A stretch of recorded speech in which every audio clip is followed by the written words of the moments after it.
Well, we're here sitting in his Anacostia office with Councilmember Marion Barry from Ward 8. Councilmember, thanks for making time with us. We appreciate it.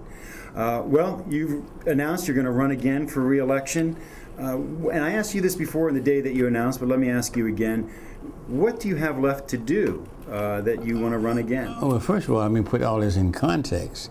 I've spent the last almost over 50 years of my life serving the public, helping people, fighting for justice, freedom, equality, uplifting communities, transforming Washington, getting summer jobs for young people, affordable housing, a whole range of things. And here, east of the river, where we've been neglected for too long. I did a lot when I was mayor for east of the river, but not as much as needs to be done, but a lot more than has been done recently. And there's a lot to be done. As long as there's high unemployment in this ward, there's a lot to be done. As long as that there are 26,000 families on the waiting list to get low to moderate income, low rent housing, there's more to be done.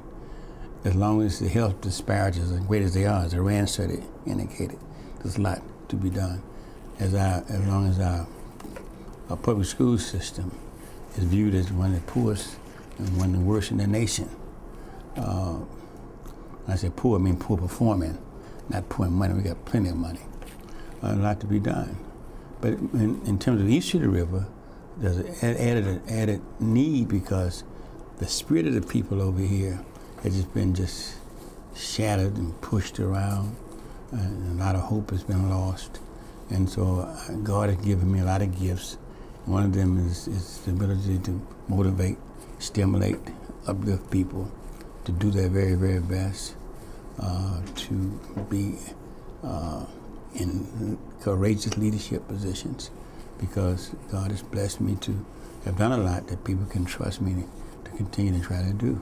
I have to say, it's one of the things that impresses me the most when I walk with you. You know, you and I about a year ago sat out at a metro station about 6 in the morning, and you were talking to bus drivers and commuters, and I've walked through the neighborhoods when you've at crime scenes and at other situations when you've consoled neighbors and residents, and there does seem to be a connection that you have that immediately when you meet, because I got to imagine that you may have seen these people, you can't remember everybody you meet, but there's this immediate connection that people feel when they come in contact with you, when they encounter you on the streets and whatnot.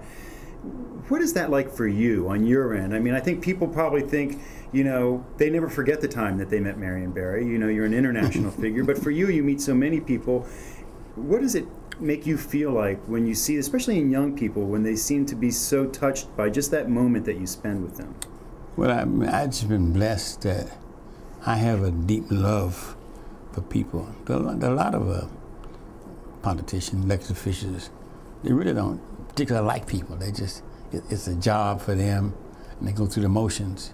Plus, I need to give as much love as I can to these young people because it's missing. A lot of it's missing at home, missing in the community. For instance, people see some of the young people walking on the streets with these black coats on and big jackets and, you know, and pants down to their hips. They go on the other side of the street. I don't.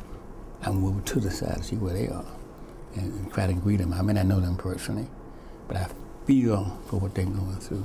And I think they can feel that I feel that. Now, I'm helped by this because I have a 28-year-old son who helps me to understand the psychology of these young people. Christopher? Christopher, yeah. By talking to him, understand the language, understand some of their psychology, some of their emotions, some of their feelings, and identify with it. Some of the issues that are facing Ward 8 right now, and I've talked to some of your challengers in the race, the soccer stadium, whether or not Ward 8 needs a soccer stadium, whether or not the district should finance a soccer stadium. What's the latest on that? The soccer stadium in Poplar Point is not my highest priority. Jobs, it's only a high priority since it does create some jobs.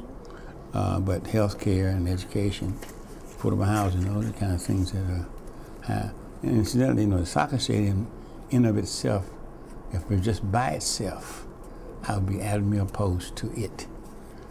just being over there on Poplar Point. But because it says in the center of mixed use of 3,000 housing units, of about 1 million square foot of retail, where we have the amenities everybody else has, and because it could be an environmental center on the point, because Frederick Douglass Gardens would be there, it makes the whole community that makes it worthwhile. But can you imagine the national Major Soccer League broadcasting from Anacostia, the kind of pride it creates? Just as in Baltimore, the Orioles and the football team creates that kind of pride, or all over the country, that's what happens. The Yankees and the Red Sox land just create that kind of sense of community. What can you point to in your past terms recently that you have brought toward aid, with some successes that you've had in 4,000 units of affordable housing? There's so much we've done over here that people can point to. But more important is new spirit. People used to say, "Where you from?"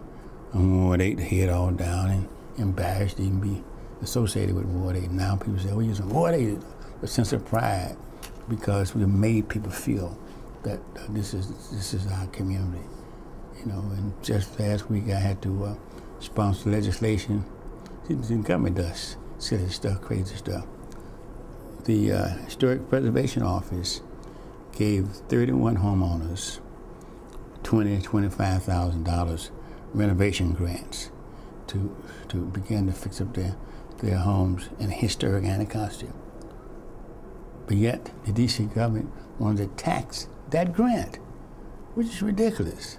So I had to sponsor to the council, which I got by emergency, legislation, and not letting that be part of the taxable income.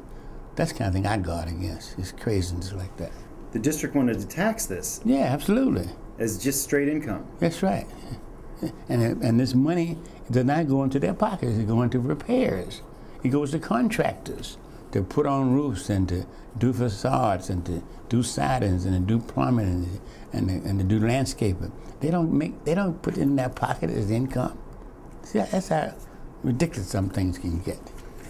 And the Department of Finance Revenue ruled that it was taxable. Till I got the law changed, did that. What do you see as your greatest accomplishment? It's so much. Seriously, man, it's this. I mean, the fact that I'm still here is an accomplishment. Well, let me ask you about that. How is your health? I mean, you people talk about it. How are you doing? How are you feeling? I'm doing great. I mean, I've had high blood pressure, and it's commonly called hypertension, and diabetes for 25 years. And God has blessed me not to suffer some of the side effects that some people have. Some people are blind from diabetes. Some people have their feet amputated from diabetes and high blood pressure. Some people have a possibility of strokes. My heart is in good shape. My doctor's amazed about how much stamina I have. I age 72 years of age, feel good, look good, and so I'm in good shape. Is this your last campaign? You want to win this one first? One step at a time. Very good. But we're going to win the election because we're going to work hard for it. And I think we get 70 to 75% of the vote.